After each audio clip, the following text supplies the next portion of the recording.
దొంగరా skills MCom చదువుకున్న వాడినిరా.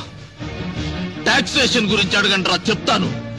Trial balance గురించి అడగండిరా explain చేస్తాను. అంతేగాని హైదరాబాద్ లో సముద్రం ఎందుకు లేదు, జయలలిత గారికి పెళ్లెందుకు కాలేదు, చంద్రబాబు నాయుడు గారికి గడ్డ ఉంటే బాగుంటాడా లేకుంటే బాగుంటాడా, ఇవి కాదురా అడగాల్సింది.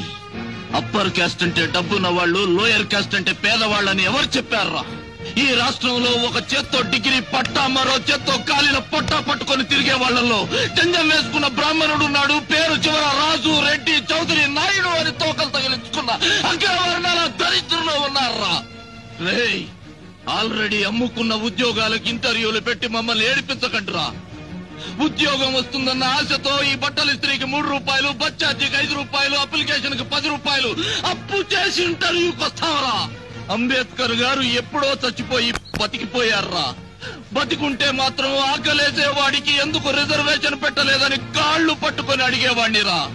లేదా అయ్యా అంబేద్కర్ గారు అప్పర్ కాస్ట్ లో పుట్టి అడుక్కుతుంటున్న దౌర్భాగ్యులం మేము, మమ్మల్ని కూడా ఏదో ఒక రిజర్వేషన్ లో తోసేయమని కాళ్లు పట్టుకొని ప్రాధేయపడేవాడినిరా. ప్రాధేయపడేవాడిని. దేశం మీలాంటి చెత్త కుక్కల చేతిలో చిక్కి చెత్త కుండీలా మారిపోయిందిరా.